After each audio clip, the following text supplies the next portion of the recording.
Amplifier बंद कर देंगे, जरूरत नहीं, हमारे इतने लोग हैं, आवाज आएगी अच्छे से।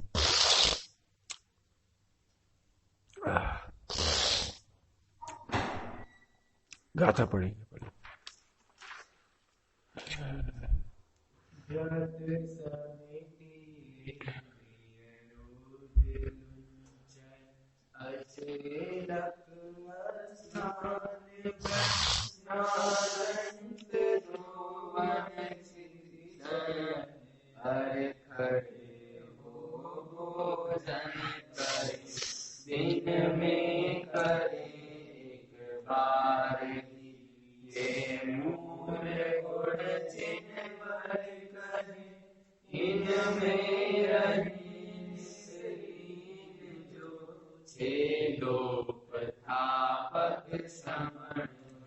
बड़ी सुंदर लोरी जैसी चर्चा है। 208 और 209 नंबर की गाथा प्रवचन साजी परमार अमृतचंद स्वामी की टीका है ना। तो हो गया, पंच महाभारत की चर्चा कल अपन ने कर ली, संक्षेप में की है, विस्तार तो आपको करना पड़ेगा, संक्षेप में है ना। आगे, और उसी की, अब यहां से मिला, और उसी की परिकर भूत 5 समितियां। मूल में तो 5 महाव्रत ही हैं, मूल में तो 5 महाव्रत ही हैं, बाकी तो उसके परिकर हैं। परिकर समझते हो, माने उसके सबऑर्डिनेट। परिकर मतलब जैसे मम्मी पापा फिर उसके बच्चे, वो परिकर कहलाता है। परिकर भूत 5 समितियां।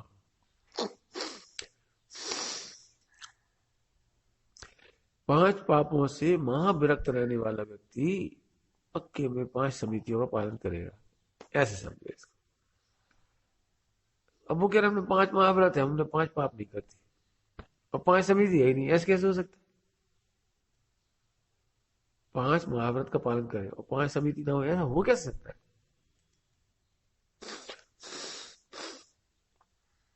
समझ आए? परिकर, परिकर का मतलब है 5 महाव्रत मैंने 5 पाप कर ली, चर्चा कर ली थी अपन। उन 5 महाव्रतों के 5 पापों के 2 जने उधर पीछे जा, थोड़े हमें दिखे होंगे, हैं एकदम सामने दिख जाओगे।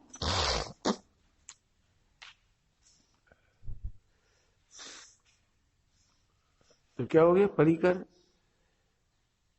ऐसा हो सकता है कि हिंसा बिल्कुल नहीं करें, बिल्कुल भी नहीं करें, मन वचन का हिस्सा 9 कोटि है,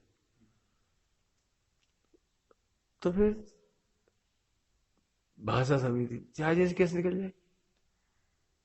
जब हम 9 कोटि से किसी का दिल नहीं दुखाना चाहते, अहिंसा महाव्रत, तो भाषा क्यों खराब निकलेगी? समझ गए? कॉन्ट्रडिक्शन नहीं हो सकता। वो कह रहे, अब क्या होता है समझ ना, बहुत बढ़िया बात है, बहुत सुंदर शब्द है परिकर। और आज के लोग परिकर भिन्न मानते हैं, आचार्य परिकर उसको मान रहे, समझे? जब हम 9 कोटि से किसी जीव को दिल नहीं दुखाना चाहते, जीव को सताना नहीं चाहते, तो उनकी भाषा खराब कैसे निकलेगी? अब आजकल की स्थिति बताए तो अहिंसा महाव्रत यही है, बस हम लघु पानी ले लेते कमंडल में, वो घास पर पैर नहीं रखते, खत्म, अहिंसा महाव्रत हो गया। हम सब्जी खरीदते नहीं, हम बनाते नहीं, कुछ नहीं करते, तो हमारा तो हो गया अहिंसा महाव्रत। कि जी नहीं, यदि आपका अहिंसा महाव्रत है तो आपकी भाषा भी सही होनी चाहिए, एक भी व्यक्ति का दिल नहीं दुखना चाहिए। आप दिल दुखाने के लिए काम कर रहे हो तो आपका अहिंसा महाव्रत नहीं है। अरे उपसर्गकर्ता के प्रति भी द्वेष नहीं है, साधर्मियों से तो कैसे भी संवाद होगा? साहित्य पढ़ के देखो, साहित्य में मुझे कई बार ऐसा लगता है बढ़िया कि दूसरों को दोष अपने से ले लेती, दूसरों को बचा लेती। इतना तो आम पब्लिक कर लेती है, एक माँ अपने बेटे के लिए कर लेती, और एक भाभी सिद्ध के लिए नहीं करेगा। गुरुदेव को देखो, इस मामले में गुरुदेव को, गुरुदेव के खिलाफ बहुत बहुत तकलीफ मतलब करने की कोशिश की। गुरुदेव को तकलीफ नहीं थी, तकलीफ करने की मतलब ऊधम पट्टी विरोध बहुत हुआ। और गुरुदेव क्या कहते, भूले ला भगवान से। मतलब ऐसे बेहद, बेहद समझते हैं? बेहद क्या होता है? बेहद माने जब सीमा का उल्लंघन कर बैठे कोई, हद के बाहर। ऐसे प्रसंग तक लिखे गए गुरुदेव के बारे में। और गुरुदेव की जन्म जयंती, और उसी दिन अखबार में छपा पूरा, और पूरे बॉम्बे में वो अखबार बटा। लाल बहादुर शास्त्री को भी पढ़ने को मिल गया, उनको आना था उनके सम्मान समारोह 1962 में। एक बार को चौंक गए, जिस आदमी का मैं अभिनंदन करने जा रहा हूँ, वो व्यक्ति का ऐसा लिखा है, सही क्या है? नहीं आए वो, लेट हो गए, नहीं आए। सब कार्यक्रम कंप्लीट हो गया, फिनिश खत्म होने वाला था, फिर आए हुए एंड टाइम पर। और क्षमा मांगी उन्होंने कि मैं समाचार पत्र के चक्कर में नहीं आ पाया। रामजी भाई दोषी जी ने कहा, मैं इस प्रजामित्र नाम का अखबार चलता था, प्रजामित्र, मैं इसके खिलाफ मानहानि का दावा करूंगा। गुरुदेव नहीं, हमें दावा नहीं करा, हमारा जीवन इसके लिए नहीं है। गुरुदेव के रहते हुए कोर्ट कचहरी का एक का केस नहीं हुआ, हमें नहीं करना है काम।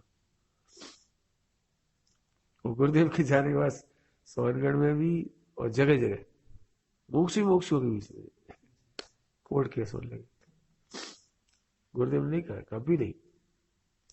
एक ब्रह्मचारी जी थे राजस्थान के, लेकिन परमिशन समाज से ली, हम पंचकल्याण प्रतिष्ठा करा के प्रतिमा लाएंगे तो विराजमान करेंगे। परमिशन दे दी समाज ने, प्रतिष्ठा हो गई सोनगढ़ से पंचकल्याण में। और फिर बाद मना कर दिया, बदल गए सब लोग, पूरा समाज उद्यम करने लगा, नहीं नहीं नहीं। तो उन्हें बड़ी गुस्सा आई, तो गुरुदेव को बताया कि मेरे पास तो उनकी अनुमति है, मैं कोर्ट में जाऊंगा। गुरुदेव नहीं, प्रतिमा प्रतिमा है, उसकी कोई कोई बात नहीं, लेकिन अपन समाज को बेमनस्य नहीं करेंगे।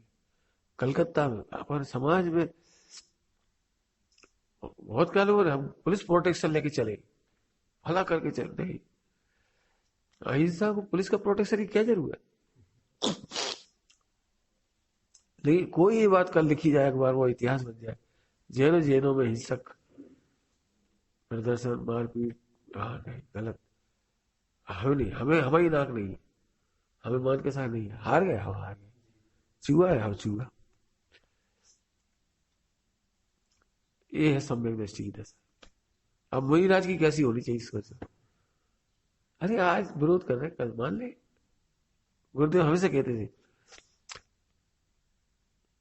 वे अज्ञान का विरोध कर रहे हैं, धर्म का विरोध नहीं कर रहे। डॉक्टर साहब कहते हैं, मेरे गुरुजी मक्खन लाल जी स्वर्ग में है, और मेरे कांजी स्वामी, मेरे दूसरे गुरु भी स्वर्ग में। कैसे? बोले उनका अभिप्राय और इनका अभिप्राय दोनों मूल धर्म की रक्षा के लिए है। अज्ञान है वो अलग चीज है, लेकिन भावना तो यही है ना, जैन धर्म की रक्षा में सही हो।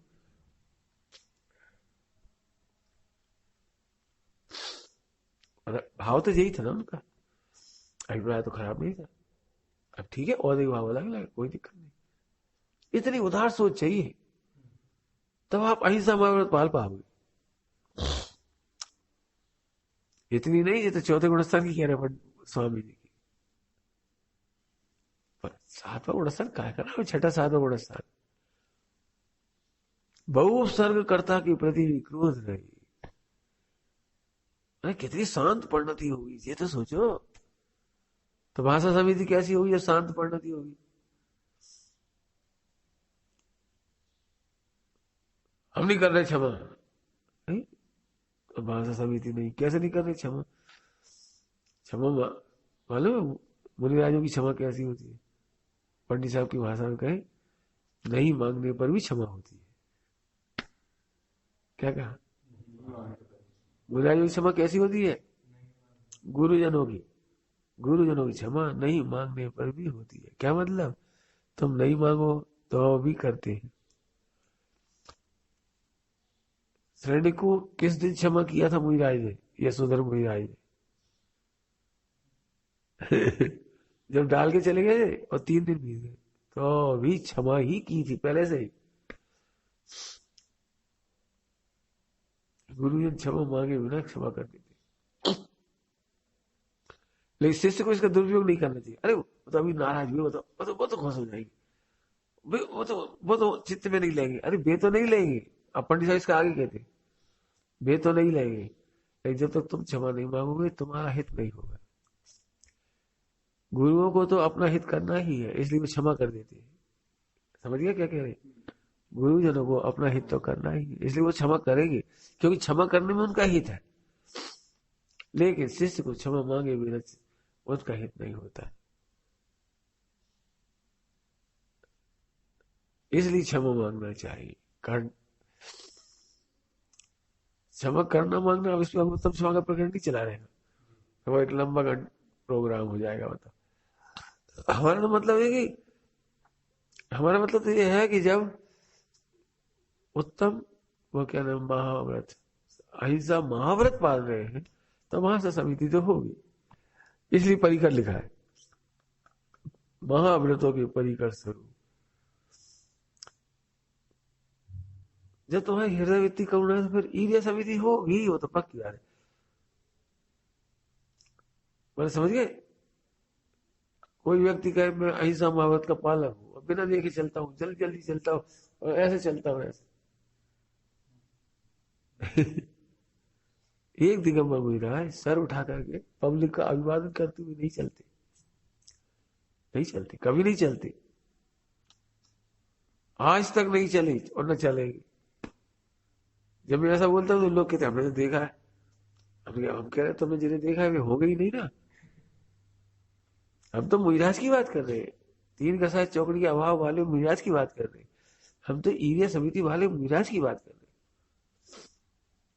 अब तुम कह रहे परीक्षा कैसे करें, हो तो गई परीक्षा। ये सब 5 महाभारत में तो कोई दोष नहीं लगा रहे, तुम कैसे नाप रहे नहीं लगा रहे? 5 समिति में दोष मतलब 5 महाभारत में दोष है।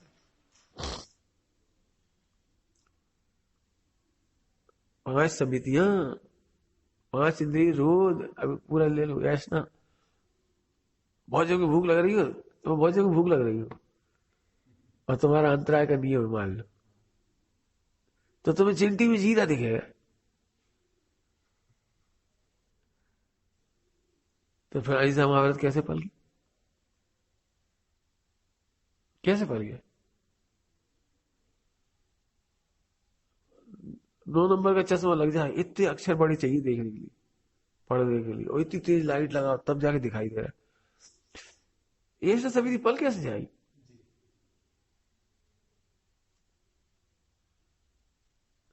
पढ़ने के लिए इतनी बड़ी प्रति, इतने बड़े अक्षर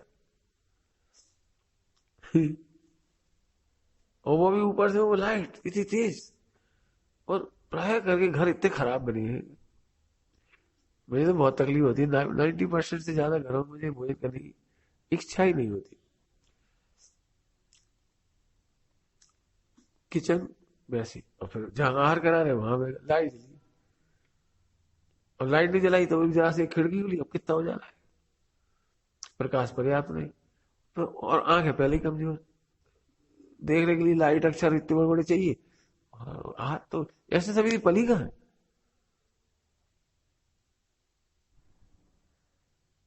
एक एक समिति का विचार करो, पढ़ो पूरा। आदान निक्षेपण, आंखों से दिखाई नहीं है तो आदान निक्षेपण सही कैसे करो? अच्छा,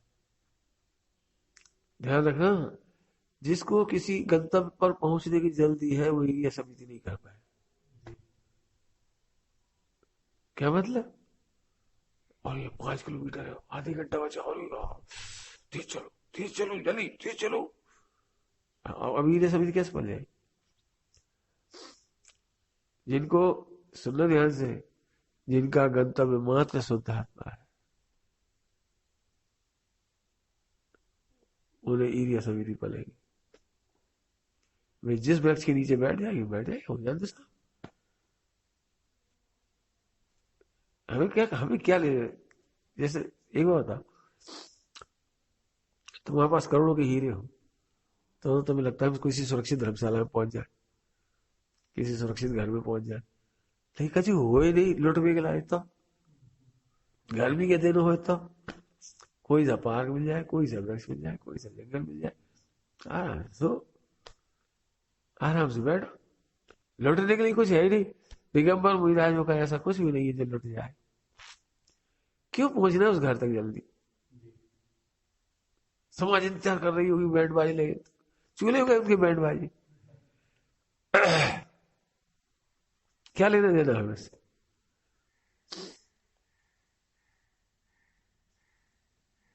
एक मुनिराज है वर्तमान, सिद्धांत सागर जी नाम उनका, मैंने देखा नहीं लेकिन गुरुदेव का भी सुनते हैं, चर्चा वार्ता भी करते हैं। एकल बिहारी है लगभग, मेरे ख्याल से एकल बिहारी है अभी। चर्चा भी फिर करते ही है, जब सुनते हैं तो करते भी। बिल्कुल त्याग ही है एक तरह से, कि कोई बैंड बाजा की भीड़ भाड़ की स्वागत की नहीं, कोई नहीं। चातुर्मास हुआ, कोई प्रोग्राम नहीं, अकेले में उन्होंने स्थापना कर ली, बस स्थापना की विधि अकेले में कर ली। कोई बोलिया नहीं, कोई भीड़ भाड़ नहीं, कुछ नहीं, अकेले कमरे में बैठ।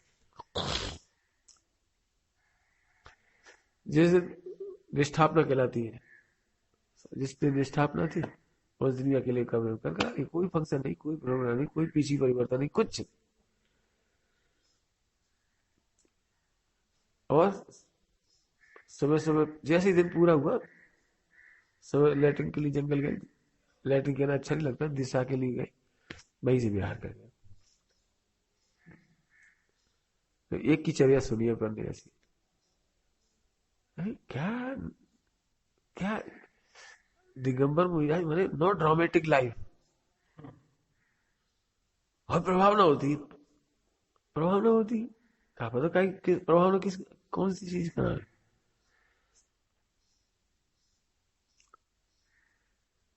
दूर भगावे बुरी रीतियां हैं। और इस बात को पढ़ना हो ना तो एक समता सागर जी है, सरल सागर जी, समता नहीं सरल सागर जी है, तो आचार्य विद्यासागर जी के हिस्से से वे भी एक अलग मतलब अलग हुए, भी बहुत कट्टर लिखते हैं। और भी एक दो मुनिराज जैसे हैं, विभंजन सागर है, कौन है कोई, उन्होंने भी बहुत कट्टर लिखा है उनको, मतलब वे अपने गुरु की चर्या से संतुष्ट है। बिल्कुल एक एक क्रिया के बारे में आगम में जो लिखा है वही लिखा उन्होंने, आगम का कोट कर करके, ऐसा होना चाहिए, ऐसा नहीं होना चाहिए, ऐसा होना। दोनों जनों ने लिखी, किताबें लिखी उन्होंने। तो चातुर्मास समीक्षा लिखी उन्होंने, इधर शायद होगी उनके विमल सागर जी, देखे पूछ के देखे, पूरा सेट लेने जैसा है। चातुर्मास समीक्षा, रात्रि भोजन समीक्षा, समाधि समीक्षा, ऐसी बहुत सारी किताबें लिखी उन्होंने। सरल सागर जी, कहीं नहीं मिलेगी तो बीना में जरूर मिल जाएगा इसका सेट। हाँ, सोच संवर्धन समिति में मिलेगा ये, बीना में। पढ़ो ये, मतलब ठीक है, लेकिन इस टोन तो ज्यादा अच्छी नहीं लगती, लेकिन मतलब इससे पता लगता है कि चुभन है उन्हें। उन्होंने मुनि मार्ग में जो चल रही चूक उसका बुरा लगता है, लेकिन ये शैली ज्यादा अच्छी नहीं, मतलब साहित्यिक नहीं, भाषा अच्छी नहीं। पर पीड़ा है तो जो की तो व्यक्त कर दी। साहित्य का एक गुण ये भी है कि वो अच्छी भाषा होना चाहिए, उसकी अभिव्यक्ति अच्छी होनी चाहिए। अभिव्यक्ति की भाषा की कमजोरी है, बाकी सब बहुत अच्छा है। मतलब जो उन्हें फीलिंग हुई वो उन्होंने लिखी, इसे कहना चाह रहा हूं। तो उन्होंने सब लिखा है, चातुर्मास वगैरह पूरा लिखा है। व्यापार, व्यापार एक्चुअली पहले क्या है, आप कल्पना भी नहीं कर सकते। चातुर्मास में एक प्रकार की कोई प्रकार का खर्च नहीं था, न बड़े बड़े टेंट थे, न माइक था, न जरूरत थी, न धूम धड़क्का के 4 महीने कार्यक्रम होते थे, कोई खर्च ही नहीं होता था। बस वो अपनी आराधना करते थे, आहार हो जाता, बस छुट्टी। और आ गए बाहर से लोग तो 7 आदमियों के चौके में, 2 4 से ब्रह्मचारी आए तो चौके में चले गए, और कोई ब्याह है, सब साधन भी वो घर चले गए, बस निपट गया। न चौका समिति, न फंड समिति, न घपला समिति, कोई झगड़ा ही नहीं कुछ। अब 40 लाख, 60 लाख, 80 लाख, करोड़। अब फिर गुप्त समझौता होता है ना पर्दे के पीछे, वो जो गुप्त समझौते की रिजल्ट है ये। पीछे इतने करोड़ में गई, इतने लाख में गई, कमंडल इतने लाख में गया, ग्रंथ इतने लाख में गया, आरती इतने लाख में गई, पाद प्रक्षालन इतने हजार में गया। एक एक की बोली हो गई, बिल्कुल खुला व्यापार है, एक एक चीज की हुई। ये हम किसी के लिए नहीं कह रहे, ध्यान रखना, अपने लिए है। यदि सचमुच तुम्हारी अहिंसा महाव्रत है तो ये सब नहीं हो पाएगा। यदि गंतव्य शुद्धात्मा है तो शुद्धात्मा तो सदा है, कहीं रहो। अब टारगेट ले लिया, 1 साल में 10 पंच कल्याण, एक पूरब, एक पश्चिम, एक उत्तर, एक दक्षिण, मर गए अब तो। और सबको हाँ कर दिया, हाँ जी हाँ जी। अब दौड़ नहीं पड़ेगा, इतने दिन में इतने किलोमीटर, इतने दिन इतने किलोमीटर, इतने दिन। अरे भगवान, कोई ग्रंथ में नहीं लिखा इतने दिन में इतने किलोमीटर, कहीं नहीं लिखा। पहला गंतव्य शुद्धात्मा, ऐसी बात हो रही है, उसकी तो हत्या हो रही। समाज का उपकार ना, दिगंबर मुनिराज अर्थात परोपकार के लिए कोई काम नहीं।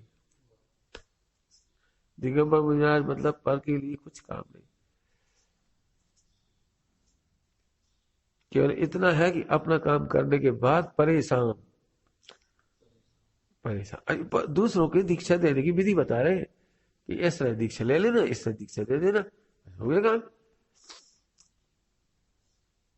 अप्रतिबद्ध है मुनिराज, क्या कह रहा हूं, अहिंसा महाव्रत पालना हो तो आपको अप्रतिबद्ध रहना पड़ेगा।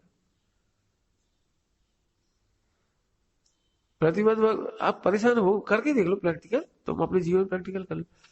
मैं ये मुनिराजों के लिए नहीं समझा रहा हूं, तुम्हें समझा रहा हूं, अपने लिए समझा रहा हूं।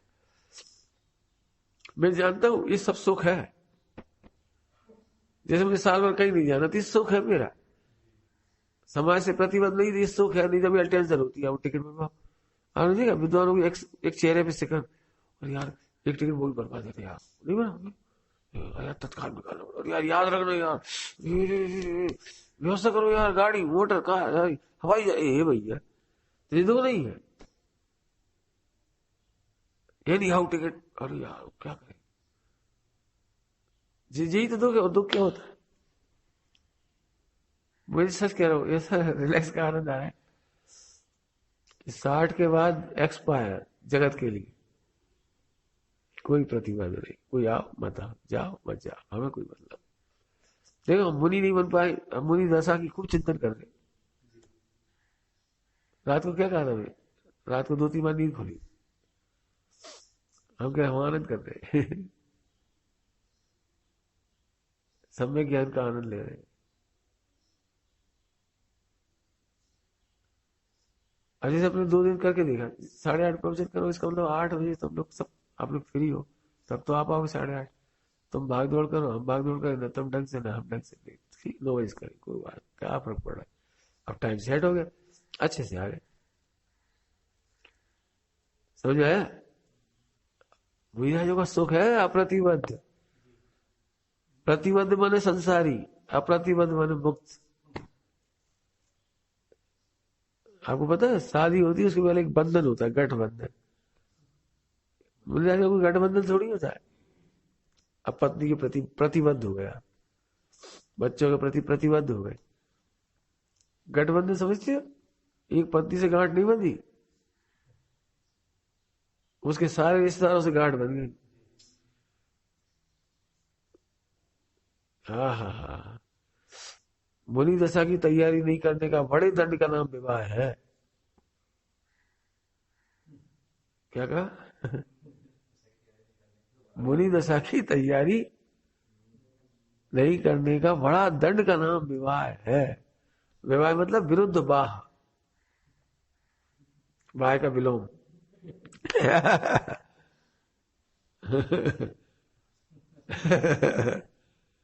विलोम बनाते, विलोम, विवाह, विरुद्ध बाह, विभाव विरुद्ध भाव, विकारी भाव, विकारी भाव क्या मतलब है? विकार, विरुद्ध कार्य, विरुद्ध भाव। ऐसे बोलो, क्या बात है, थकान लग रही है?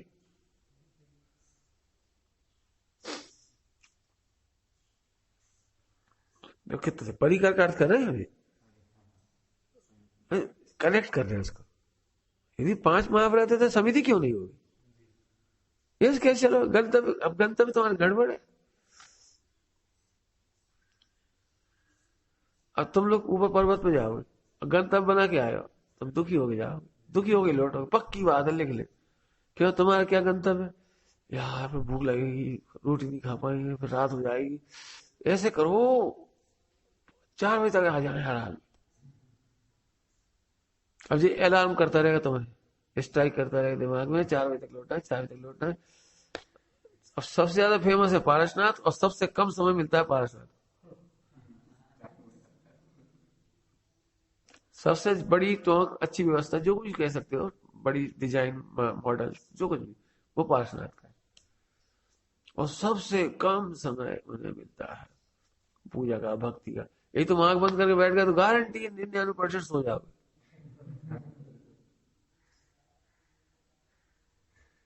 अरे पढ़ोगे बस, केवल वो जय कार लगाओ जी, पक्की बात, 2 काम तो बड़े ढंग से करेंगे। ओ भाई, हावत हावत ऊपर तक चढ़े, 3 मंजिला सीढ़ियां, और फिर जय का कोई न माला की नहीं, थोड़ी देर बैठा, अब चलो भाई, इस चलो, चलो भाई चलो, बहुत दूर है। मतलब क्या मतलब निकला जी? अब हमारी बात बुरी लगेगी लोगों को, लगने तो हमें क्या दिक्कत है? हम तो भाई गंतव्य जी है, यहाँ तक जाना है बस। अब 2 किलोमीटर में चले जाए तो ठीक, 4 पे जाए तो ठीक, 8 पे चले गए तो ठीक, 16 पे चले गए तो ठीक, नहीं गए तो ठीक। पूरी टोंक दिख रही है बिल्कुल। टोंक पे होता क्या बता नहीं, ये तो हमें दिख रहा है, पूरे पूरे दिख रहे हैं, पूरे।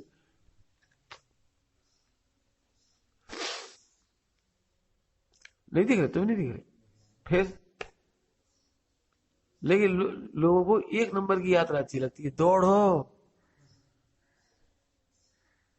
और कह रहे बहुत बढ़िया भाई, बहुत अच्छे से हो गई। मानी एक प्रकार का राउंड पूरा हुआ, और सारा शरीर पार्श्वनाथ को पार्श्व, सही बात है, भक्ति में शक्ति को हमें उम्मीद नहीं थी, हम चढ़ गए पूरे। बस सच बात, पारस बाबा ने शक्ति दी। अरे कहा तुम झूठी सच्ची बातें कर रहे, हमें नहीं कह रहे गलत है, ठीक है, जितनी योग्यता उतने जीवों को, वो भी सही है। ध्यान रखना, हम किसी योग्यता का मजाक नहीं उड़ाए, जितनी योग्यता उतना ठीक। लेकिन गंतव्य तो 3 नंबर है, आश्रय में 8 नंबर है, समझ गए? 8 नंबर क्यों? 8 परम शुद्ध निश्चय है, पारिणामिक भाव। पारिणामिक भाव के आश्रय से सम्यक दर्शन किया, छायक सम्यक दर्शन करो तो 4 नंबर हो जाएगा। आया समझ में आ रहा है? बोलो, तीर्थ 1 नंबर की तीर्थ यात्रा ऐसी है जैसे कोई निरोगी होने के लिए बॉम्बे तक, हॉस्पिटल तक चला के जाए और घूम के आ जाए वापस, इलाज का पता ही नहीं लगा। नहीं, हम तो देखिए डॉक्टर बहुत बढ़िया किए हुए ना, तो उनको बहुत बढ़िया, इतना अच्छा हॉस्पिटल, हम जैसी तारीफ सुनी थी वैसे ही था बिल्कुल, बहुत अच्छी व्यवस्था, क्लीन एकदम, सफाई वफाई सब बताइए। तुम तो वहां गए और लौट आए, ऐसी 1 नंबर है।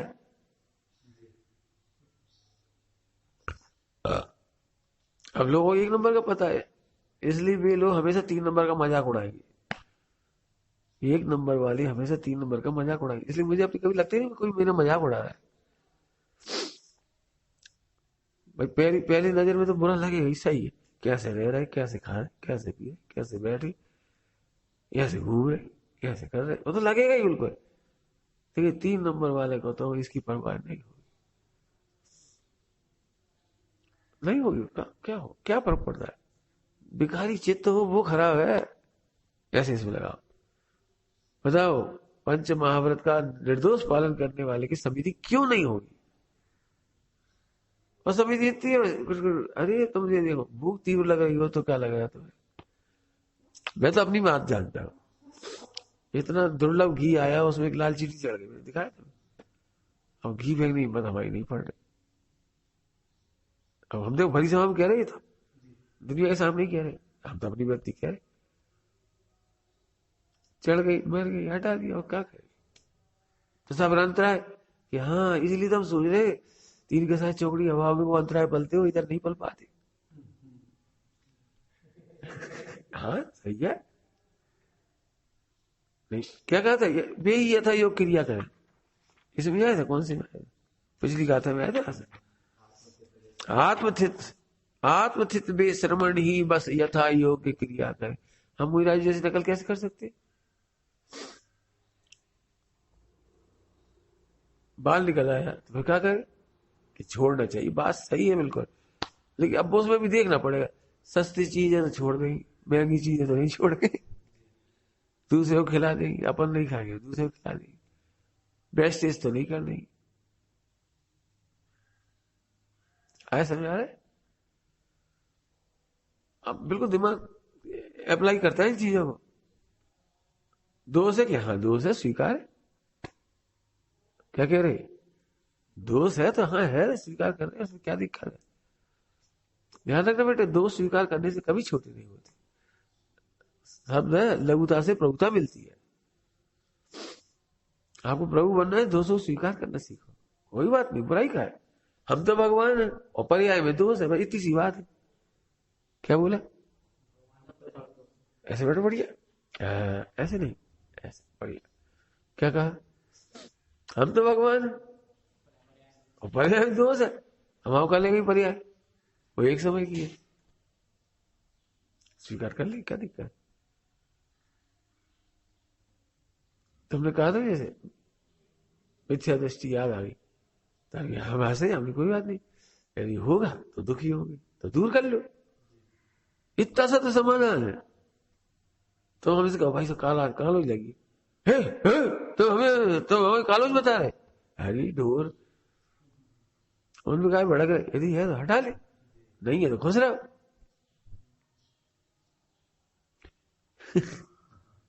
सच कह रहे, आत्मा देखना नहीं आएगा, इतनी इतनी बातों में भड़क जाओ, काय के ब्रह्मचारी।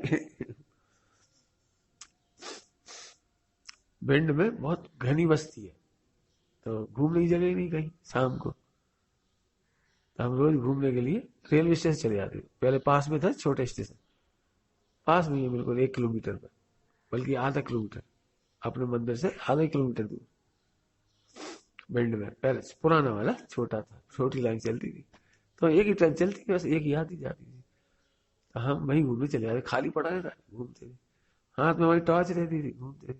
अब आरपीएफ का ऑफिस है स्टेशन पे होते ही, अब रोज घूमते थे बस इधर से। अब उनको डाउट हुआ होगा, ये टॉर्च क्यों चमका रहे हैं, गोडाउन है, गोडाउन पे क्यों चमका रहे हैं, लगा हुआ उन्हें, उनने पकड़ के बिठा ली। कौन हो? बता दिया अपन ने जो था, कैसे आए, कैसे आए। अब हमने कहा, तो उन्होंने पूछा कौन हो तुम, क्या करते हो? हमने कहा ब्रह्मचारी है। तू व्यभिचारी दिखता है, ब्रह्मचारी बोल रहा है। अब हमने क्या समझ गए, अब बोलना बेकार है। हमने कहा यहाँ परमागम मंदिर में प्रवचन कर दिया। अब वो शराब पी रहे थे, नशे में थे, उनकी बात का मतलब क्या सोचा, बैठ जाओ, बैठ गए, बैठ गए, क्या करते, बड़ा मजा ले रहे थे उस समय। पहली बार सुना कि ब्रह्मचारी कोई व्यभिचारी कह रहा है। मजे ले रहे उस चीज का, भेद भी क्या कर रहे, अब जो होगा। अब मेरा प्रवचन का टाइम 8 बजे से, और 7 बजे की घटना, 7 सवा 7 बैठे रहे। अब ये शराब पी रहे थे, तो मैंने उनसे कहा यदि आपको वो ना हो, मतलब मेरे से ऑब्जेक्शन, तो मैं बाहर बैठ जाऊं, आप मेरी घड़ी रख लो, टॉर्च रख लो, मैं बाहर बैठ जाऊं। ये समझ गई शराब की वजह से, तो उनके, हाँ बैठ जाओ, बाहर बैठ। उन्होंने फोन वोन कर आके बुलाया, क्यों भाई जानते हो? हाँ हमारे प्रवचन करने आए, ठीक, चले चले गए। चलिए 8 बजे पहुंच गए प्रवचन में। मैं तो ये कह रहा हूँ कि दुखी क्यों हो रहे हो? उसने कह दिया तो अपन दुखी क्यों हो रहे? सबूत क्यों दे रहे? भगवान कसम, अरे कहा की भगवान कसम, नशे में है। अपनी समता ही इसका उत्तर है।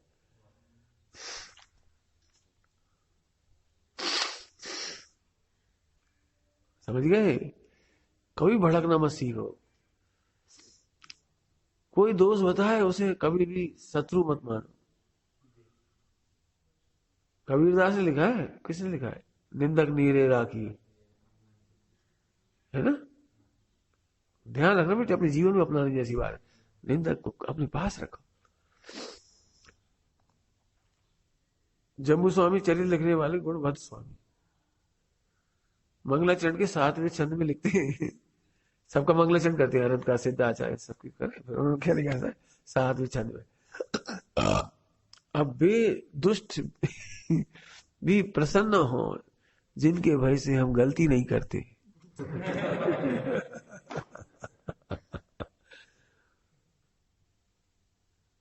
क्या बढ़िया, मुझे इतना पढ़ के आनंद आ रहा है। जे है साहित्य।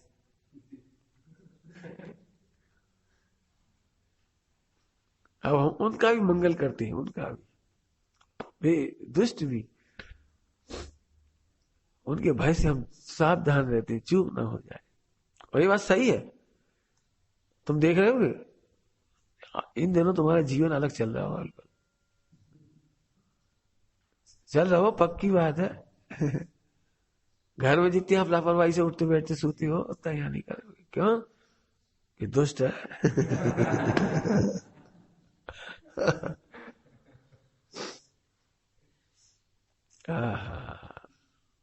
दुष्ट क्या होता है?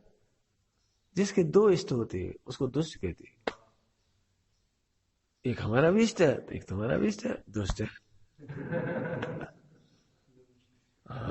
द्विष्टा, दुष्ट।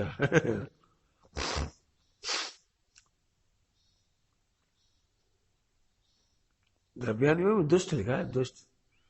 क्या मतलब? तू देह और आत्मा दोनों को इष्ट मानता है, दुष्ट है। अमृतचंद स्वामी ने लिखा है पीछे कलश, दुष्ट है।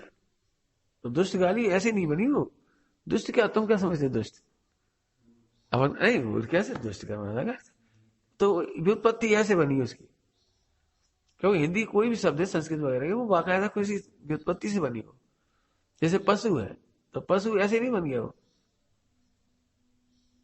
पश्यति इति पशु, दो को एक पशु देखता है, इसलिए पशु है। जो पशु नाम की कहते हैं ना, आचार्य अमृतचंद स्वामी, पीछे लिखा है समयसार कलश के पीछे ना, वो समयसार गाथाओं परिशिष्ट पीछे, उसमें पशु पशु तो पशु ऐसे नहीं कहा स्वामी जी ने, इसका अर्थ बोला। अब हम उसको संस्कृत नहीं बोल पाते, तुम लोग बोलो तो बोल लो, दो को एक देखने वाला पशु है। कैसे बोलोगे संस्कृत में? आती नहीं आती? बोलो। हाँ, एक द्वाम एक पश्यति है इति पशु, ऐसा है। जैसे लोकयंती इति लोक, जहां 6 द्रव दिखाई देती है उसका नाम लोक है। ऐसे नाम नहीं रख दिया लोक। लोकयंती अपन कहते हैं जो बहुत लुक्का है, लुक्का माने लुक्का माने देखने वाला, उससे ही बना ये सब, लोचन से लुक्का। हाँ, माने सब व्युत्पत्ति है, तुम तो शास्त्रीय सबके सब। अब ये व्युत्पत्ति के मजे लेना है, मतलब आनंद आता है। चलो वापस आओ। क्या कहा? दुष्ट दो इष्ट है, एक हमारा एक तुम्हारा, कोई दिक्कत नहीं। ऐसा दुष्ट तो गाली है, हाँ गाली है। द्रव्यान योग गाली है, चरणान योग में एक शिष्ट है। सुनो, तो चरणान योग अच्छी कैसी हो गई वो? कि भाई कहने के लिए दो का हित है, वास्तव में तो एक का ही हित है। मैं सच कहता हूं, मेरी जिंदगी अलग लोगों से अलग रही। मुझे लोगों को पढ़ने में मजा आता है, लोगों को देखने में मजा आता है, लोगों की गलतियां दूर करने में बहुत सोचता हूं। तुम नहीं सोचते जितना मैं तुम्हारे बारे में सोचता हूं, तुम कल्पना भी नहीं कर सकते। और मेरे से सभी लोग इसीलिए परेशान है, परेशान है लोग, मैं बहुत देखता हूँ। जैसे अब मुझे आज का प्रकरण है, तो अभी उतना बोल रहा हूँ। घर गृहस्थी में पूछोगे तो इसी गाथा में मैं घर गृहस्थी बोलूंगा। तुम बैठे तुम्हें समझा रहे, तो उससे तुम्हारा भला तो हम नहीं कर पाए, हमारा भला हो गया। हमारे जितने लेख तैयार हुए हमारे लिए हुए, तुम्हारे लिए थोड़ी हुए। तुम तो उसका लाभ ले ही नहीं पाओ, क्योंकि लाभ स्वयं से ही होता है, बाहर से नहीं होता। मैं तो इसलिए मुझे लिखने की इच्छा नहीं होती कोई ग्रंथ। क्यों? ये इतनी बड़ी बड़ी ग्रंथ, जब लोग इसी में से लाभ नहीं ले रहे तो हमारे में इसका लाभ लेंगे। फिर हमने अपने लिए लिखा, कहता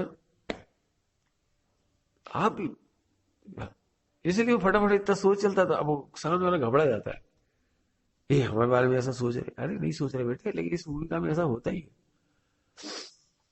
इन्होंने कहा हमें बुरा नहीं लगता आपकी डांटने का, मैं झूठ बोलती। तुम 3 का साथ चौकड़ी अभाव वाले नहीं, आगम से मेल नहीं खा रही तुम्हारा उत्तर। आप खुश करने के लिए भले कह दो कि हमें बुरा नहीं लगा, लेकिन 3 का साथ चौकड़ी अभाव वाले मिजाज कहे तो समझ में आएगी।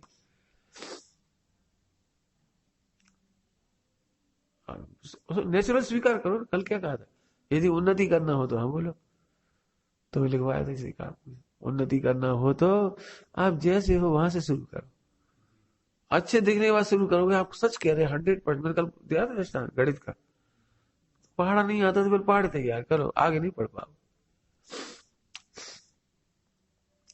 मैं एक पाठशाला में पढ़ने गए, पहले दूसरी पाठशाला में पढ़ते थे, फिर उसमें गए दूसरे। तो बाल बुदेक पढ़ते थे उस समय, बाल बुदेक। तो हमारे 2-3 पाठ तैयार थे हमारे, तो हम इधर आ गए दूसरी पाठशाला में। जैसे उन्होंने गुरु जी ने पूछा सुनाओ, पहला दिन था, हम धड़ धड़ 3 पाठ सुना दिए। उन्होंने बहुत इंटेलिजेंट है तो पहले दिन इतना सुना दिया, अगले दिन उन्होंने पूरा पाठ दे दिया, चौथा याद करके लाना। अब बहुत हमने रटा था 2 महीने में 4-4 लाइन तो 2.5 पेज तो हमने झट सुना दिए, मैंने 2.5 पाठ 3 पाठ। अब दे दिया पूरा पूरा, सोई बाबा बच गया बस। अब वो सीधे से नाराज होने लगे, मारपीट शुरू हो गई, जो कुछ मतलब उस समय छोड़ दी पाठशाला। फिर वही पाठशाला में गए जो पहले पढ़ते थे। हमारा मतलब दिखावे से काम शुरू नहीं होगा, और तुम दुखी रहोगे ना तो पढ़ भी नहीं पाओगे आगे। तुम जहां खड़े वहीं से आगे बढ़ना है तुमको, समझ में? पंडित साहब इसके लिए बहुत अच्छे दृष्टांत देते। सम्य शिखर जी कितनी दूर है? मतलब कितनी दूर है सम्य शिखर जी, कितनी दूर है? उत्तर दे, डरो मत, जो देना दे। देखो कितना उत्तर है, जो उत्तर पूछ रहे बेटे, अकल क्यों लगा रहे? जो देना सहजता दे, गलत होगा कोई हो जाए। अब तुम दिल्ली से नापोगे, तुम अपने जबलपुर से नापोगे, तुम अपने ईसागढ़ से नापोगे, तो अब प्रश्न है कि सम्य शिखर जी कितनी दूर, कि हम उससे जितनी दूर। उत्तर जी हो गया। अब इतनी देर हमने ये पकड़ लिया, पर बनावटी उत्तर देना चाहते, या ये सोचते कि अगर निकल जाएगा अभी हंसने लगे, तो गलती तो अब कभी नहीं होगा। अब जो उत्तर याद नहीं होगा आपको, क्यों नहीं होगा? क्योंकि आप गलती करके सुधरते ना, तब सुधरते। गलती मानने के बाद सुधरते, वो जिंदगी भर याद रहती चीज। आपने देखा हम 1000 उत्तर दे चुके हो, मैंने बहुत सारे पूछे, लेकिन टोका नहीं माना, याद नहीं होंगे आपको, पक्की बात। अब बोले तो कितनी दूर है? इतनी दूर है क्योंकि तुम्हारा शायद बात पता लग जाएगा, तुम वहां से नाप रहे हो। हम क्या, तुम 2 ही दिल्ली से आए, अब बताओ कितनी दूर? अब बोलो चलो, दोनों जन दिल्ली के ही हो, बताओ कितनी दूर? सम्य शिखर कितनी दूर? दोनों साठ गांठ कर लो, मिल लो, करो चर्चा, करो करो, कितनी अंदाज से बता दो दोनों एक दूसरे है। 1200, तुम समय तो 1200। हाँ करो, आगे पीछे कितना आगे पीछे करना है बोलो, करो नहीं बोलो, दिमाग लगाओ, कितना आगे पीछे करो, क्यों करोगे जी बताओ। हाँ जी, जी उत्तर आया। अब इनका घर मान लो, इनके घर से रेलवे स्टेशन से 4 किलोमीटर दूर है, तो दूरी कम हो गई। अब दिल्ली से ना पता, नहीं दिल्ली से भी तो आगे इनके घर की भी तो दूरी है, वो तो अंतर हो रहा है। अब 2 जने दिल्ली से, अब ऐसे 50 लोग दिल्ली से हो, तो अभी 50 दूरियां होंगी अलग अलग। इसका मतलब हम जितने दूर हैं, तुम्हारी उन्नति कितनी दूर अब लगा हमें तो जी बताना है, तुम्हारी उन्नति कितनी दूर कि जब तक तुम अपने से दूरी नहीं नापोगे, दिखावा से दूरी नापोगे, दिखावा से आपका कल्याण कभी नहीं होगा। First realise yourself. Free pocket में हम तुम्हें मोटिवेशन स्पीकर माने स्पीच दे रहे हैं, अरे इंस्पायर कर रहे हैं आपको। आप बालक नहीं बनोगे, नहीं काम चलेगा। यथा जात में बहुत चर्चा की थी, यथा जात में आप बालक बनिए, बालक बने जिसको परवाह नहीं। हाँ, स्कूल में क्या होता है, हंसते तो हंसने दो।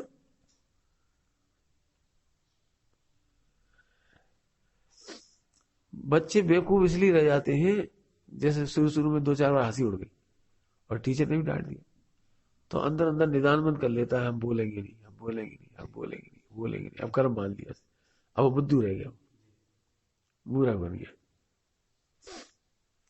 कन्फ्यूशियस का एक दिन बताया था, प्रश्न नहीं पूछने वाले या नहीं बोलने वाले हमेशा के लिए मूर्ख बने रह जाते, बोलने वाला थोड़ी देर का मूर्ख बनता है।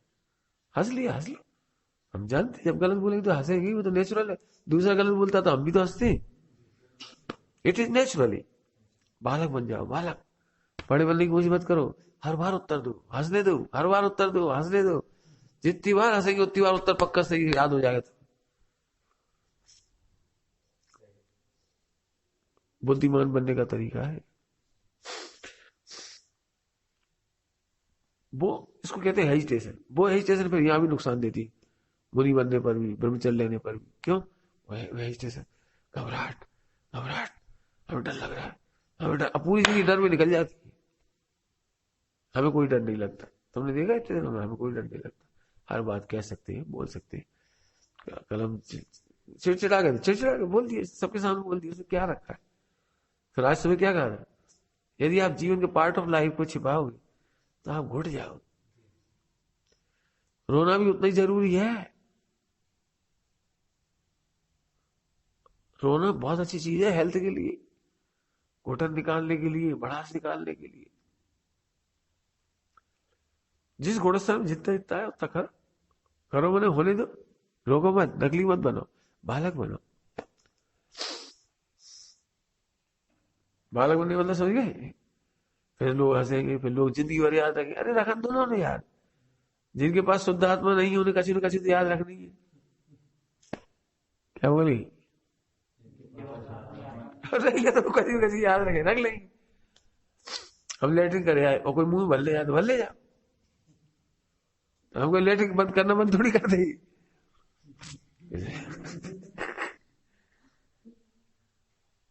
क्या करोगे बोलो? अब खराब दृष्टांत है, लेकिन है भाई, बिकारी चीज है। क्रोध मान माया लोग बिकारी चीज है। चिड़चिड़ाई वो भी बुरी चीज, सब बुरी चीज है। अब हम एक सेकंड को करे आए और फिर भाई भर ले गए, हम क्या करें भाई? किसी भी बदनाम करेंगे तो कर दो, कितने लोग बदनाम करोगे? गुणस्थान प्रमाण है तो हम क्या करें, मिटाएंगे, मिट जाएगा, उससे हम भगवान बन जाएंगे। हमें स्वरूप तो मान नहीं रहे, अच्छा तो मान नहीं रहे। इतनी इजी गोइंग लाइफ का नाम सहज जीवन है। अभी आपने सच, डॉक्टर साहब क्यों कहते हैं हमें चौथा गुणस्थान का वर्णन करने की इच्छा है, हमें चौथा गुणस्थान की वर्णन करने की इच्छा है। अब वो कुछ है चीजें जो डॉक्टर साहब के दिमाग में है, वो पचा नहीं पाएगी दुनिया, पचा नहीं पाई। क्यों? हमने एकदम आर्टिफिशियल देखा है उधर से। गुण सुंदर पचा नहीं पाएंगे। है, यही तो दिक्कत है। तुम्हें लगता ही नहीं वे भी रूठते होंगे, वे भी लड़ते होंगे। क्यों? भरत बाहुबली का लड़ना पचता है किसी को? अब पूरी जिंदगी प्यार किया वो तो पच जाता है, और एक अंतिम घटना ऐसी भी हुई, वो नहीं पचती तुमको। 6वीं शादी पचती है, 60,000 वर्ष का युद्ध पचता है। पिताजी को केवल ज्ञान हुआ है, तो पिताजी का केवल ज्ञान दिव्य सब लाभ ले रहे हो, भरत चक्रवर्ती चली गई। जैसे केवल ज्ञान हुआ और वो चक्रवर्ती वो तत्काल जाने की व्यवस्था हो जाएगी। कितने प्रवचन सुनने गए बताओ दिव्य ध्वनि की? पहले तीर्थंकर अपने पिताजी, तुम सोचो कैसे गए। नहीं, जब तक पिताजी मोक्ष नहीं जाएंगे तब तक मैं चक्र युद्ध करने नहीं जाऊंगा, चाहे चूल्हे में जाए वो चक्र।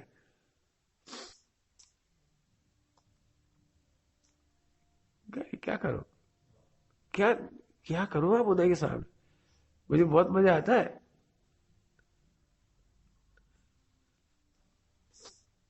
अब घर गृहस्थी में इतनी शांतता होनी चाहिए, जैसे कल तुम आ गए। अरे, हम तो कुछ नहीं कह रहे थे, बोल बिल्कुल बोलो बेटी। हमें तो केवल इस बात की खुशी है कि यदि तुमने यहाँ नहीं कहा होता तो कहाँ क्या क्या सोचते, कितने दिन बीत जाते और क्या क्या उल्टा सीधा हो जाता।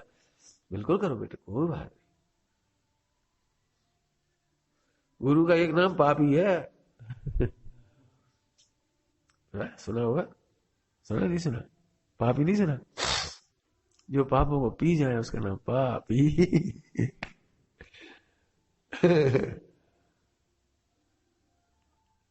गुरु का एक नाम हरि है। हरि, जो दोषों को हर लेते हैं हरि है, विकारों को हर लेते हुए हरि है। पागल, गुरु का एक नाम पागल है, पापों को गला देते हैं।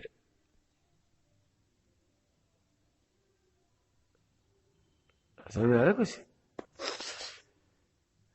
गंतव्य कितनी दूर, तुम बताओ कितनी दूर तुम्हारे विकार, तुम ना पो। मैं पहले दिन से कह रहा हूं, सबसे कह रहा हूं, बेटे अपनी कमियां और अच्छाइयां लिखो जिसे तुम जीत में आए।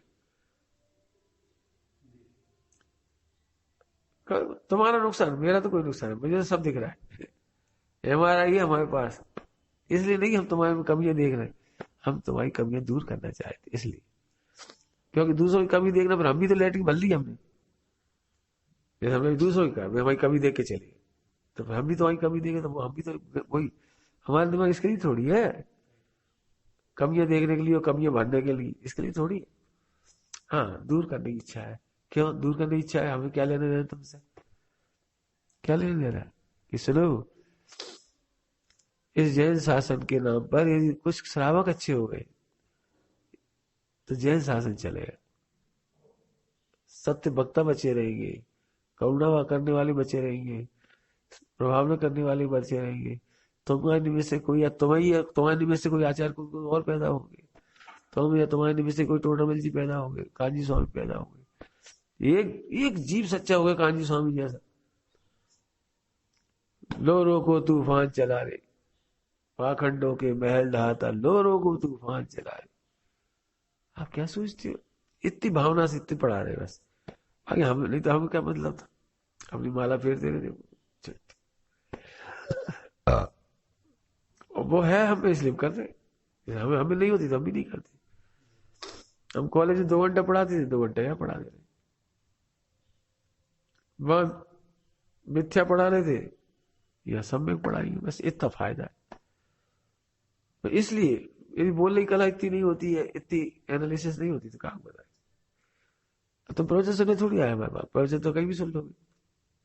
इसका अर्थ तो तुम ये पढ़ लोगे थोड़े दिन में, जहां जहां पढ़ोगे वहां पढ़ ही लोगे ये सब, तो सब में से बता देंगे। आगे समझ में आया भैया? बताओ। गंतव्य निश्चित करने वाला व्यक्ति अहिंसा महाव्रत नहीं पाल पाएगा। ऐसे ही इतना करोड़ रुपए इकट्ठा करना ही है, अचौर्य नहीं पाल पाओगे, अचौर्य महाव्रत नहीं पाल पाओगे। यदि आपको करोड़ रुपए इकट्ठा करना है तो आपको नंबर 2 वाले से दोस्ती करनी पड़ेगी। अब पढ़ने जरा अतिचार में क्या लिखा है, श्रावक के लिए अतिचार लिखा है, चोरी महाव्रत के, चोरी का माल लेना, नंबर 2 का माल ले लेना, इनकम टैक्स चुरा हुआ माल ले लेना।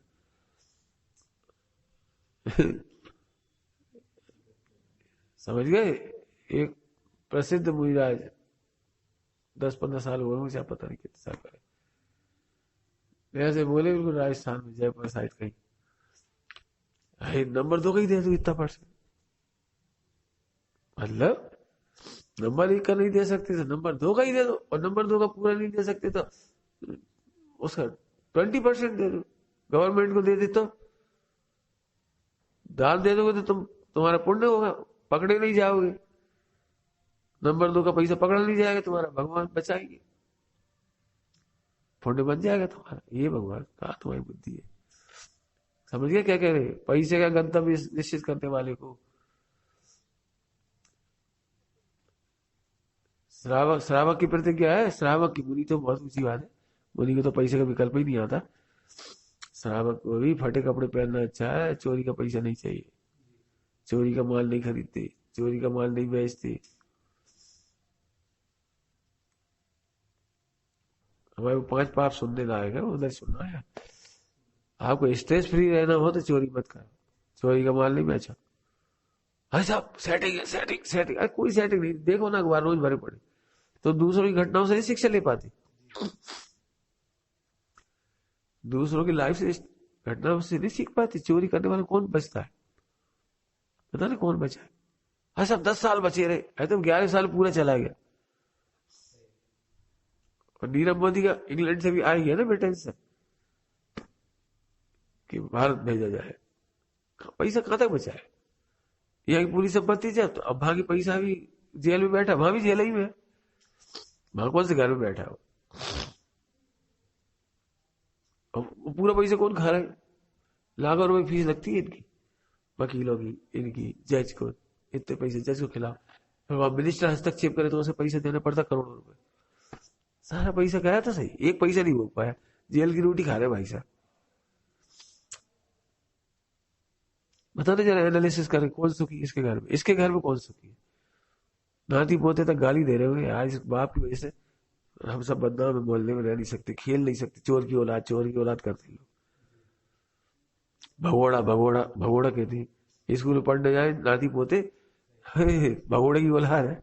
इंडियन है, इंडियन तो ऐसे ही होता है, ब्लैक डॉग, ब्लैक डॉग। पूरा घर परेशान है, पता नहीं चोरी में कौन सुखी हुआ। और 10-25 साल की सब चली गई। आप तो सीधे फटे कपड़े पहन ले, हमारे कपड़े हमने बताया था, एक साबुन 4 महीने चल जाएगी, 250 ग्राम चल जाएगी। का कपड़ा कितने कम इस्तेमाल, एक सप्ताह की बार साबुन लगा लेने पड़ गई, दिन भर ऐसे ही रहो, कुछ है तो कहीं जाना है तो है नहीं, सिंपल पहने छुट्टी नहीं। अब हम क्यों नंबर 2 का लेना पड़ेगा? पंडित साहब साहब कहते हैं परमाणु बम फालतू है तो यहाँ पटक जाओ, कहाँ पटक जाओ? परमाणु बम है ना नंबर 2 का पैसा, चोरी का पैसा, और जहां जाएगा वही मुदम बचाएगा। आपने देखा है, जिस मंदिर में नंबर 2 का पैसा लगता है उस मंदिर में शांति नहीं होती, टूट फूट होती है, लागन की टूट फूट हो जाती है, गलत बन जाता है, गलत, अरे उठाओ उठाओ उठाओ, चेंज करो सब। पैसा बिल्कुल गलत पैसा आता है, गलत तरीके से ही जाता है, देख लेना, बिल्कुल मंदिर मंदिर में हालत खराब है। पंडित साहब का पक्का नियम है, हमें नंबर 2 का पैसा नहीं चाहिए। लोग पैसे लेके आते हैं, पंडित साहब वापस लौटाते, हमें नहीं चाहिए, हमें नहीं चाहिए। साफ कह देते, न्याय निष्ठा का होगा तो हम सोचेंगे, नहीं तो सोचेंगे होगी, जरूरत होगी तो लेंगे, नहीं खाओ ले। हमको से एक फंड इकट्ठे करके जाना है बस,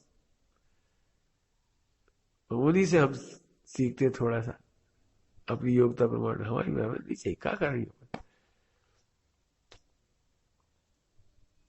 अब सुखी रहोगे आप, अचौरी महाभारत अब पलेगा जब पैसे का लक्ष्य नहीं होगा, वस्तु का लक्ष्य नहीं होगा। वस्तु का लक्ष्य होगा तो आजकल लैपटॉप कितने का आता है? अच्छा डेल का सबसे अच्छा, अच्छा 1 लाख का, अच्छा, अरे अब 1 लाख, अब छोटे मोटे आएंगे तब चलो, अरे बोला बोला, हाँ, और भाई क्या हाल चाल है, अरे तुम्हारी जी क्या करने लगे तो वो अभी 1 लाख का दे जाए इसलिए तो मस्का लगाने लगे, है तुम्हारी सुअर जैसी स्थिति है, चाटने लगे उसके तल में। बहुत खराब भाषा इसलिए बोले, कभी जल्दी नहीं करना, नहीं चाहिए हमें 1 लाख का डेल, क्या करेंगे डेल? क्यों आगे पीछे खुश करें किसी को, क्यों? 100 बार जिसकी गरज पड़े चरणों में रख जाए तो रख जाए, और जरूरत नहीं तो ठुकरा दे।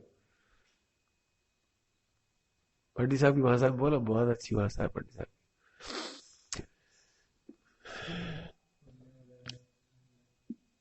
ठीक है, बढ़िया, बोलो। पाप के उदय से भयभीत होकर दीक्षा नहीं ली जाती, पुण्य के उदय में लात मार के दीक्षा ली जाती।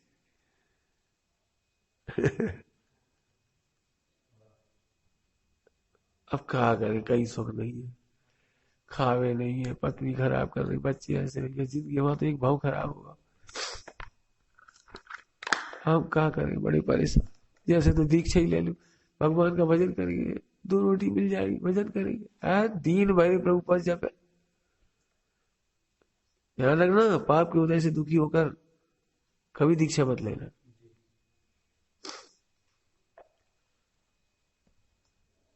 हमने कभी नहीं बताया था ये दुख है, दुख है, दुख है, ये तो मजा है। Life is struggle. पलायन मत करो आप माता पिता से, भाइयों से, पत्नी से, मैं किसी से, अपने कर्म के उदय से पलायन मत करो। संघर्ष करो न्याय नीति के साथ, न्याय नीति के लिए करो, न्याय नीति के साथ करो। क्या कह रहे? हाँ, न्याय नीति के लिए न्याय नीति से संघर्ष करो।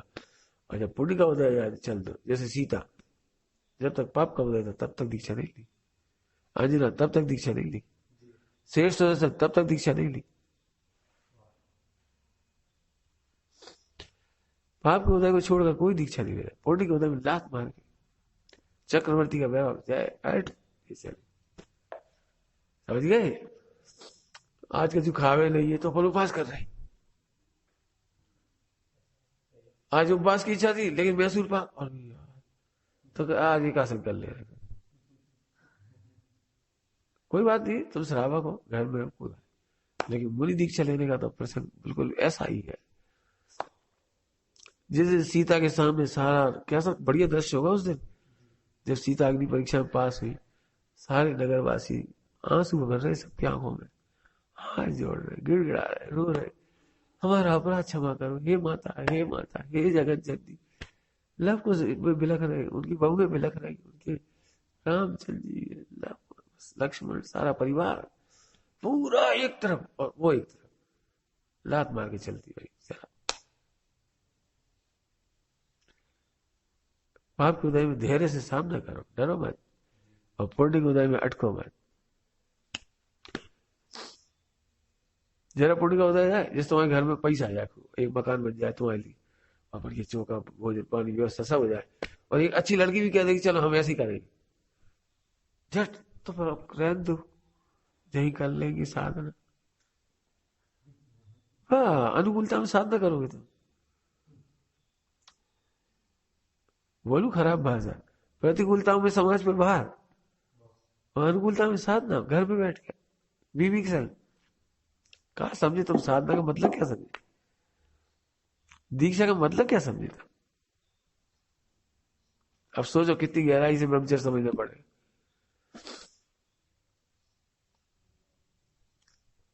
तुम्हें पता क्या, शादी क्या होती है, घर गृहस्थी क्या होती है, कुटुंब क्या होता है, अनुकूलता क्या होती है? अरे अनुकूलता की परिभाषा बता रही, क्या अनुकूलता हो जाएगी? पत्नी अच्छी हो जाएगी, अच्छा बना खिला देगी बस, और खूब करोड़ रुपए हो गए तो तुम जाना नहीं पड़ेगा कमल बस, और फिर 4 बार स्वाध्याय कर ली, माला फैल ली बस।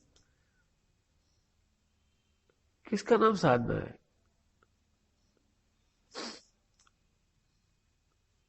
मेरे पास इतनी अनुकूलता थी, नौकरी में भी थी, नौकरी मस्त थी, सबसे अच्छी नौकरी थी मुझे, स्वर्ग जैसी एकदम। जैसे तुम्हें 2 घंटा पढ़ा रहे वहां पढ़ा थे, विद्यार्थी बहुत होते थे, बहुत मजा आता था, बहुत अच्छा लगता था, बहुत, सच कह रहा हूँ, मैं खुद ही अपनी भाषा में कह रहा हूँ, मुझे मोह हो गया था। मुझे 5 साल एक्स्ट्रा लग गए उनसे छोड़ने में। हर साल सोचती थी छोड़ दो, छोड़ दो, छोड़ना कठिन पड़ रहा था, इतना राग हो गया था बच्चों से।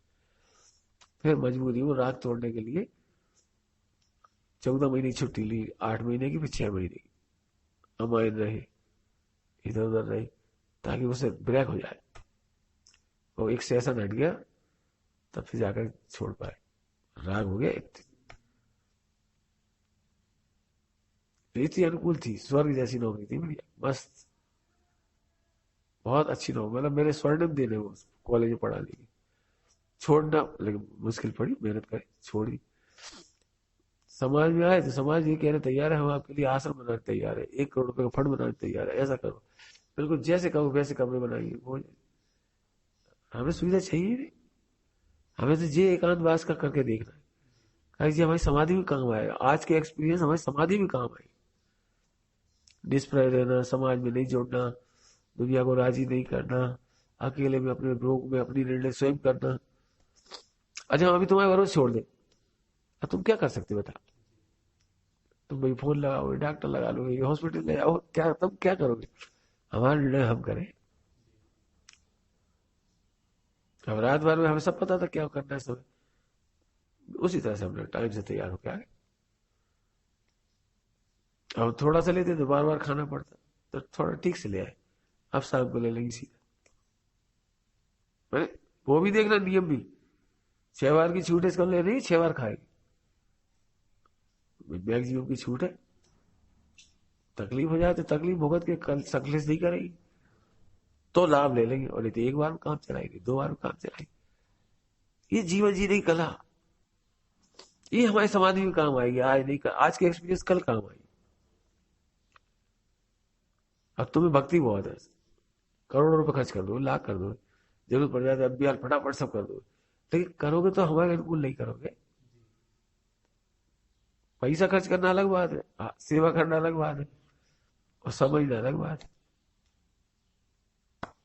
समझ गए? पाप के उदय में घबरा कर मोक्ष मत जाना, यानी दीक्षा मत लेना। पुण्य के उदय में लाश मारो, बहुत मेहनत है। पाप के उदय में भगना तो बहुत सरल है, पुण्य के उदय में उससे छूटना, हाँ हाँ, अनंत प्रसाद। और सरल है, मेरे हिसाब से बहुत सरल है, क्योंकि इधर भगवान है, अनादि अनंत, अनंत काल का भगवान पना मिल रहा है। जन्म मरण का अंत होने वाला है, अनंत सुख आने वाला है, हो जाएगा, कोई दिक्कत नहीं। स्वामी जी कहते थे पुण्य का उदय मतलब कसार। कसार खाया? कसार खाया नहीं खाया? अरे खाया होगा। पंजीरी कहते हैं दिल्ली में, कसार वो कहलाता है पंजीरी। सिंधी लोग पंजीरी कहते हैं इसको, और जो क्या कहलाता है इनका गुरुद्वारे वगैरह में ये पंजीरी कहलाती है, इसलिए वो दिल्ली साइड पंजीरी कहलाती है। कसार वही आटे में गेहूं आटा सेक लिया घी में जरा सा, गुजराती में कंसार कहते हैं उसको, कंसार। अब कसार उन्हें अच्छा लगेगा जिन्होंने मैसूर पाक नहीं खाया, ऐसे जिन्होंने शुद्धोपयोग का आनंद ले लिया, शुद्धात्मा का आनंद ले लिया, उन्हें पटका उन्हें अच्छा लगेगा।